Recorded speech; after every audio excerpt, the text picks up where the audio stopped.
Olá! Hoje vamos explorar um território, assim, fascinante. A neuropsicologia da memória humana. Um tema e tanto. E nosso guia vai ser uma revisão científica muito importante lá de 1982, do Larry R. Squire.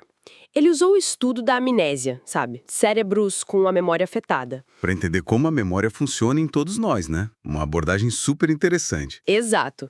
Nossa missão aqui é, então, entender os diferentes tipos de amnésia, o que eles mostram sobre como a memória se organiza no cérebro. E a própria natureza do que é lembrar e esquecer. Isso. E olha, preparem-se porque tem umas reviravoltas. Nem toda amnésia é igual. Com certeza não. E, pasmem, mesmo quem tenha amnésia profunda pode sim aprender coisas novas sem nem perceber. É uma das descobertas mais contraintuitivas, né? Totalmente. Bom, para começar, o que exatamente é a tal da amnésia global? Basicamente, é uma dificuldade bem séria em formar novas memórias, a chamada amnésia anterógrada. Uhum. E, às vezes, também em acessar memórias antigas, que é a retrógrada. Mas o curioso é que outras coisas, tipo inteligência, linguagem, até o jeito de lidar com as pessoas, podem ficar intactas, né? Podem, sim. Um exemplo muito estudado é a síndrome de Korsakoff. Ah, ligada ao alcoolismo crônico. Isso, só que ela frequentemente vem com outros problemas juntos, tipo apatia, falta de iniciativa, o que complica um pouco a análise só da memória. Entendi. Então, comparar Korsakoff com casos mais puros, digamos assim, foi importante. Foi crucial. Temos o famoso paciente HM, que fez aquela cirurgia no lobo temporal medial para epilepsia. Sim, um caso super conhecido. E o NA, que teve uma lesão no tálamo num acidente bem inusitado, com um florete. Nossa! Deles, a amnésia era o problema principal, sem tantos outros déficits cognitivos. Isso já mostrou que a amnésia não é uma coisa só. Como assim? O NA, por exemplo, tinha mais dificuldade com memória verbal do que com visual ou espacial. Uma amnésia mais específica para o tipo de material, entende? Ah, interessante. E tem também a amnésia causada pela terapia eletroconvulsiva, a TEC, né? Usada para depressão. Sim, esse é um caso bem particular. É quase um modelo experimental em humanos, porque permite estudar a memória antes e depois do procedimento. E a perda de memória é um efeito colateral conhecido. Exato, que se acumula com os tratamentos, mas geralmente melhora depois que eles terminam. Ok, então já deu para ver que tem várias faces, digamos, da amnésia. A síndrome de Korsakoff parece mesmo se destacar, né? Sim, porque os pacientes com Korsakoff têm dificuldades que vão além da memória pura. Tipo o quê? Por exemplo, em testes que exigem flexibilidade mental, mudar de estratégia, coisa que o HM, curiosamente, conseguia fazer bem melhor. Tem um estudo muito legal sobre interferência proativa. É aquela coisa, aprender uma lista de palavras atrapalha aprender a próxima. Ah, sim. Principalmente se forem da mesma categoria, tipo só nomes de frutas. Exato. Aí, se a categoria muda para profissões, por exemplo, pessoas sem amnésia dão uma recuperada, lembram melhor. É a tal liberação da interferência proativa. E os pacientes com Korsakoff? Não mostram essa recuperação. Mas, aqui vem o pulo do gato, pacientes com lesão no lobo frontal, sem amnésia, também falham nisso. Uau! Então essa dificuldade específica em Korsakoff pode não ser da amnésia em si. Exato. Sugere que pode ser um sintoma de disfunção do lobo frontal, que também é comum em Korsakoff devido ao alcoolismo. Que complexo. E tem outra diferença na forma como a informação é codificada, processada no início, certo? Isso. Em testes onde se pede para prestar atenção no som, na aparência ou no significado das palavras. Pessoas normais lembram melhor se pensam no significado, a codificação semântica. Perfeito. Pacientes com Korsakoff muitas vezes não mostram essa vantagem do significado. Lembram mais ou menos igual, não importa como processaram. Mas e o NA e os pacientes pós-TEC? Aí que tá. Eles, apesar de terem amnésia, mostram sim essa vantagem da codificação pelo significado, mesmo que lembrem menos palavras no geral. Então aquela teoria de um déficit na codificação semântica talvez sirva mais para explicar Korsakoff especificamente. Parece que sim. E o fato do NA, que tem lesão numa área também afetada em Korsakoff, o tálamo, Não ter esse problema semântico específico. sugere que outros danos cerebrais em Korsakoff, talvez no lobo frontal mesmo, devem estar contribuindo para essas características particulares. Isso levanta uma questão. Será que existe um núcleo de amnésia comum a todos, só que em Korsakoff ele está, digamos, mascarado por outros problemas? Ou a própria natureza da amnésia? Exatamente. É a grande pergunta que esses dados começaram a desenhar. E foi aí que investigar a taxa de esquecimento trouxe uma luz inesperada, né? Trouxe mesmo. A estratégia foi muito inteligente. Conta aí. Deram mais tempo de estudo para os pacientes amnésicos, sabe? Até que o desempenho deles logo depois de aprender ficasse igual ao dos controles. Nivelaram o ponto de partida. Ah, boa ideia. Para poder comparar o esquecimento de forma justa. Exatamente. Aí mediram o quanto cada grupo esquecia ao longo de dias. E os resultados? Foram, nossa, surpreendentes, um divisor de águas. Pacientes com Korsakoff e UNA, ambos com amnésia ligada ao diencéfalo, lá no fundo do cérebro. Tálamo, corpos mamilares. Isso. Eles esqueciam a informação numa taxa normal, depois que o aprendizado inicial era equiparado. Normal. Mesmo com amnésia. Sim. Em contraste total, o paciente HM com a lesão bitemporal e os pacientes pós-TEC O que acontecia com eles? esqueciam numa taxa anormalmente rápida. Muito mais rápido que os controles e que os outros amnésicos. Caramba, então o que isso tudo significa? Parece que temos pelo menos duas formas bem distintas de amnésia, né? É o que os dados sugerem fortemente. Uma associada ao diencéfalo, Korsakoff-NA, onde o problema talvez seja mais em registrar a informação inicialmente. Uhum. Mas o que consegue ser registrado se mantém razoavelmente bem. Taxa normal de esquecimento. Exato. E a outra, associada ao lobo temporal medial, HM, ou a TEC, onde a informação parece se degradar, se apagar muito rápido. Taxa rápida de esquecimento. Talvez um problema na consolidação no processo de fixar a memória depois de aprender. Essa foi a hipótese que ganhou muita força a partir daí. Um problema na consolidação ou manutenção da memória. E isso nos leva direto para aquele debate clássico na pesquisa da memória, né? Qual deles? A amnésia acontece porque a informação não é bem armazenada, consolidada, ou porque ela até está lá, guardada, mas a gente não consegue acessar. Uma falha na recuperação. Ah, sim. O famoso debate armazenamento versus recuperação. Muita gente ainda tem aquela ideia, talvez meio freudiana, de que tudo fica guardado para sempre, né? É uma ideia popular, mas a psicologia cognitiva moderna... É mais cautelosa. É bem difícil separar as duas coisas experimentalmente.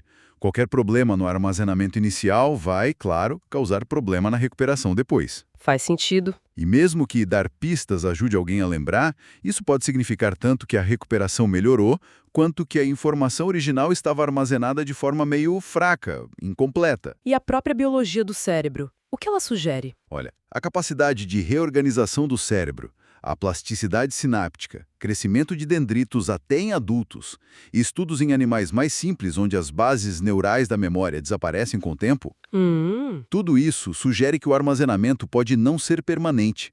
Talvez as memórias se dissipem, se transformem, se integrem em estruturas de conhecimento mais gerais, os tais esquemas. Ok, mas quais eram os argumentos principais a favor da falha na recuperação como a causa da amnésia? Basicamente dois. Primeiro, que dar pistas parecia ajudar muito os pacientes amnésicos a lembrar. Certo. E o segundo? Que pacientes com Korsakoff às vezes cometiam erros de intrusão. Lembravam palavras de listas anteriores, o que supostamente mostraria que a informação antiga ainda estava lá, guardada. E como esses argumentos se sustentam numa análise mais crítica? Bom, o primeiro ponto. As pistas ajudam todo mundo a lembrar, não só os amnésicos de forma desproporcional. Eles continuam lembrando menos que os controles mesmo com pistas. Ah, entendi. A ajuda não é tão específica assim. Exato. E o segundo ponto, as intrusões. Elas foram mais estudadas em Korsakoff. E como a gente já viu, podem estar ligadas à disfunção do lobo frontal. Aquela dificuldade em inibir respostas anteriores irrelevantes. Isso. E não necessariamente ser uma prova de que a memória estava intacta e só o acesso falhou. Portanto, a ideia de uma falha geral na recuperação como causa principal da amnésia parece meio fraca, com base nesses dados. E as hipóteses de falha no armazenamento ou na consolidação? Para Korsakoff, falaram de um déficit na codificação, né, um processamento mais superficial da informação. Sim, foi proposto. Mas, como vimos, isso não explica tudo e pode estar ligado aos déficits cognitivos mais gerais desses pacientes, não sendo talvez o cerne da amnésia em si. E para HMNA e os pacientes pós-TEC, a história é diferente. Parece que sim. Estudos que avaliaram a qualidade da memória que eles formavam, tipo, se lembravam da ordem dos eventos, ou quanto lembravam com pistas parciais, ou como se beneficiavam da codificação semântica. O que esses estudos mostraram? Mostraram um padrão interessante. O desempenho deles se assemelhava ao de pessoas normais que simplesmente tinham esquecido parte da informação com o passar do tempo. Como se a memória formada fosse mais fraca? Incompleta. Exatamente. Isso apoia mais a ideia de um problema na formação inicial da memória ou na sua consolidação logo após o aprendizado, e não primariamente numa falha de recuperação de uma memória bem formada. Ok, então, resumindo essa parte, a amnésia diencefálica, Korsakoff, NA, parece envolver mais um déficit na codificação inicial, mas o que é aprendido tem uma taxa normal de esquecimento. Só que Korsakoff tem complicações adicionais. Exato. Provavelmente ligadas a danos em outras áreas, como o lobo frontal. Já a amnésia bitemporal, ou pós-TEC, HM-TEC, parece mais ligada a um déficit na consolidação pós-aprendizagem, o que leva a um esquecimento anormalmente rápido. Squire revisou. Agora, vamos mudar um pouco o foco. E a amnésia retrógrada? A perda de memórias de antes do início da amnésia. Como ela se encaixa nisso tudo? A retrógrada. Inicialmente havia uma certa confusão aí. Por quê? Porque o HM parecia ter perdido memórias de apenas 1 a 3 anos antes da cirurgia. Mas os primeiros estudos formais, feitos com pacientes de Korsakoff, mostraram uma perda de memória remota muito extensa, cobrindo décadas. Nossa, que diferença! Pois é. Mas testes mais rigorosos depois confirmaram a descrição clínica original de HM e também de NA. Que era? Que a memória deles para eventos bem antes da amnésia começar era significativamente melhor do que para eventos que aconteceram logo antes dela. Como aquele exemplo do HM reconhecer rostos famosos dos anos 40 e 50, mas quase nenhum depois de 1953. Exatamente. E o NI também tinha boa memória remota para antes de 1960, quando foi o acidente dele. E aqui a coisa fica bem interessante, né? Com a ideia da amnésia retrógrada ser temporalmente limitada. Isso. Afetando mais as memórias recentes e poupando as mais antigas. Essa ideia foi muito bem confirmada em estudos com o TEC. Aqueles testes criativos com programas de TV? Esses mesmos. Usaram programas que só duraram uma temporada em anos específicos. Viram que, após a TEC, a memória para os programas dos anos imediatamente anteriores ficava prejudicada. Exato. Mas a memória para programas mais antigos permanecia intacta. Exatamente. Validando a clássica lei de Ribot. Na perda de memória, o novo se perde antes do velho. E quais as implicações disso tudo? São grandes, né? Enormes. Primeiro, sugere que existe um processo normal de consolidação ou reorganização da memória que leva anos. Não é algo rápido.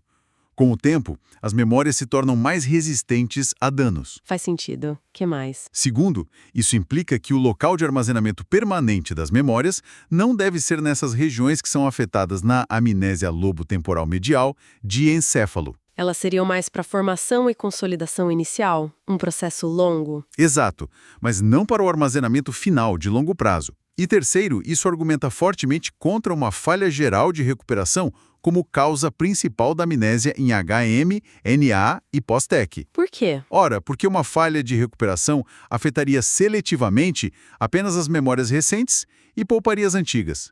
Não faria muito sentido, né? Realmente. E isso contrasta bastante com a síndrome de Korsakoff, de novo. Contraste total. Nesses pacientes, a perda da memória remota é, em geral, muito extensa, cobrindo grande parte da vida adulta. E também é graduada, ou seja, pior para eventos mais recentes, mas ainda assim afetando memórias bem antigas também. Como se explica esse padrão tão diferente em Korsakoff? Duas ideias principais foram levantadas. Uma é que o gradiente, pior para o recente, pode refletir a própria amnésia anterógrada progressiva, que acontece durante anos de alcoolismo. Eles foram aprendendo cada vez menos sobre o mundo ao longo do tempo. A dificuldade de formar novas memórias foi piorando com o tempo. Exato. E a outra ideia é que a extensão da perda pode ser devida aos déficits cognitivos adicionais que eles têm. Aqueles ligados ao lobo frontal, talvez? Dificuldade em organizar a busca na memória, em resolver problemas? Isso. Que prejudicam a capacidade de reconstruir memórias passadas. E isso estaria ligado a danos cerebrais mais amplos, mais difusos. O que levanta uma questão importante. Será que o comprometimento extenso da memória remota em Korsakoff é, na verdade, uma entidade meio separada da amnésia anterógrada pura? É uma possibilidade forte. Afinal, HM tem uma amnésia anterógrada gravíssima, mas a memória remota dele, de antes da cirurgia, era relativamente boa. Então, para resumir, a perda do passado. Temos uma amnésia retrógrada mais breve, limitada no tempo, vista em HM, NA, POS-TEC, que parece ligada a problemas na consolidação de longo prazo. E que se correlaciona com a gravidade da amnésia anterógrada. E temos o comprometimento extenso da memória remota, visto em Korsakoff, que parece mais ligado a déficits cognitivos adicionais e danos cerebrais mais generalizados. Exatamente. Duas síndromes distintas de perda do passado, talvez. Mas agora, vamos para uma das descobertas mais, talvez, surpreendentes de todas. Mesmo com essa dificuldade toda, pessoas com amnésia severa podem, sim, aprender certas coisas. Podem. Esse é um dos achados mais fascinantes e que abriu muitas portas. O exemplo clássico é o HM, né? Aprendendo tarefas motoras. Sim. Desenhar olhando por um espelho ou seguir um ponto em movimento numa máquina, o Pursuit Rotor. Ele melhorava dia após dia. Exatamente, mas a cada dia dizia que nunca tinha feito aquilo antes. Ele não tinha a memória consciente do aprendizado. Exatamente. E isso gerou duas interpretações principais na época. Quais eram? Uma, defendida por Weiskrantz, era que seria uma falha de recuperação.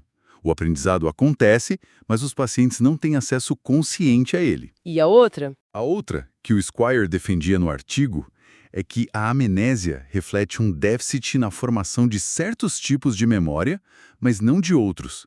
Ou seja, existiriam diferentes sistemas de memória no cérebro. A amnésia afetaria um sistema, mas não outros. Isso. As estruturas danificadas, lobo temporal medial, diencéfalo, seriam essenciais para alguns tipos de aprendizado, mas não para todos. Tem algum estudo que ilustra isso bem? Tem um estudo-chave de Cohen e Squire, de 1980. Eles pediram a pacientes amnésicos, incluindo Korsakoff, NA, POS-TEC e a controles, para ler palavras escritas de forma invertida, como num espelho. Uma tarefa difícil no começo. Sim, mas que se aprende com a prática. E o resultado foi incrível. Os pacientes amnésicos aprenderam essa habilidade de leitura invertida na mesma velocidade que os controles. Mesmo sem lembrar de ter feito? Exatamente. E eles mantiveram a habilidade meses depois. Só que eles não lembravam das palavras específicas que tinham lido, nem mesmo de terem participado do experimento antes. Que demais! E isso levou à proposta de uma distinção fundamental, né? Levou, sim, a distinção entre conhecimento declarativo e conhecimento procedural. Explica pra gente. Conhecimento declarativo seria a memória para fatos, eventos, dados específicos, o saber que.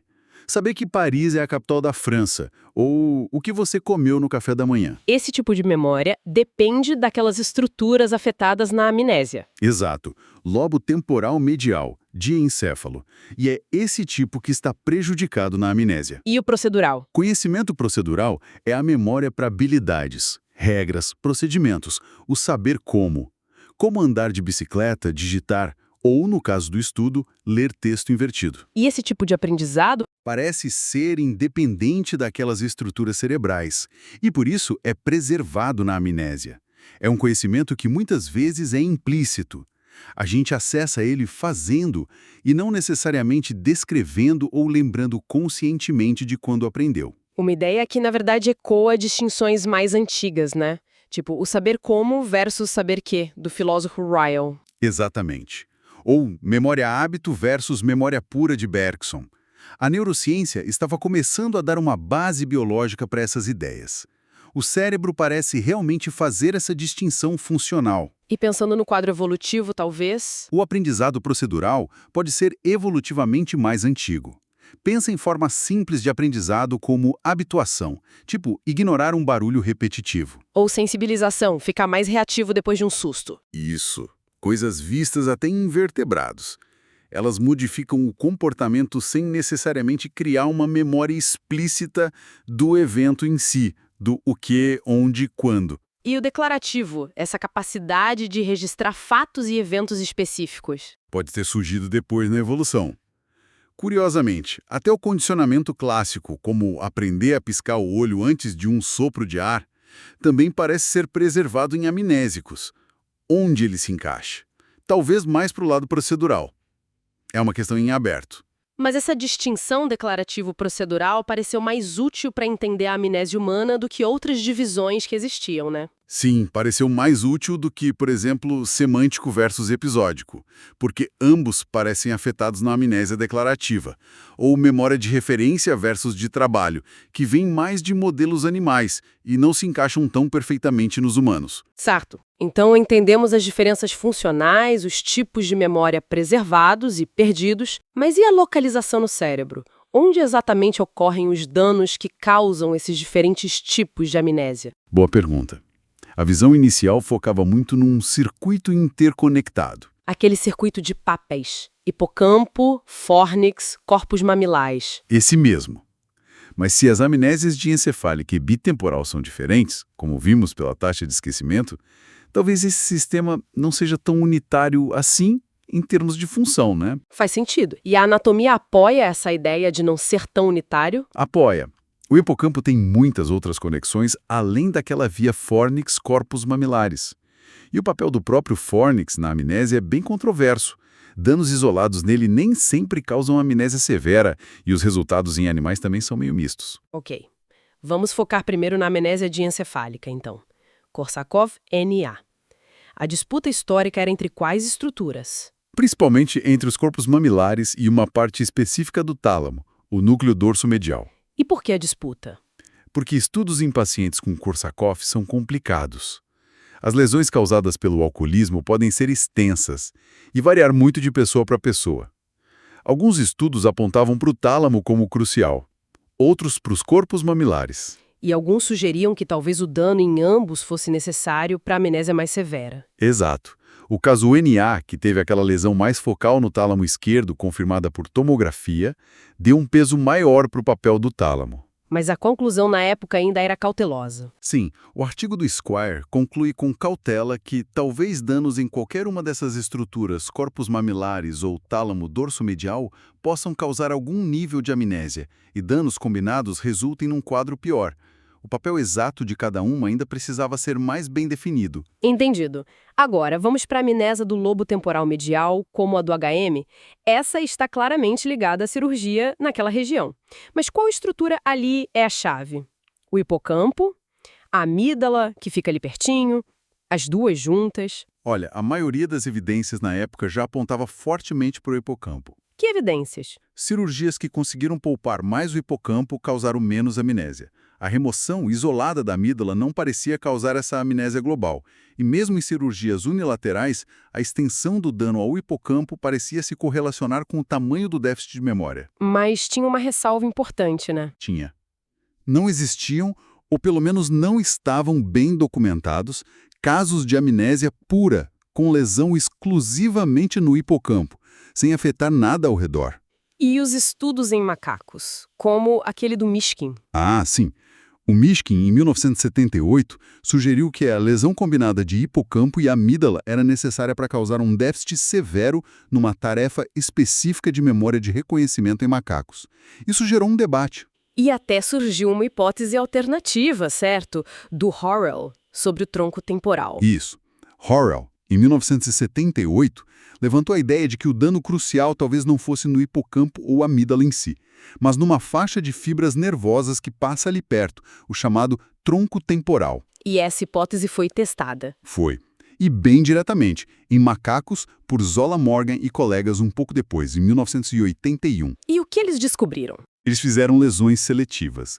Lesões no hipocampo mais amígdala causaram o déficit de memória esperado. Lesões só no tronco temporal não causaram amnésia. Ah, e o que as lesões no tronco temporal causaram? Prejudicaram o aprendizado de discriminação visual, o que fazia sentido porque o tronco temporal tem conexões com o córtex visual, mas não causaram amnésia global. Então, isso pareceu refutar a hipótese do tronco temporal como causa da amnésia. Exato.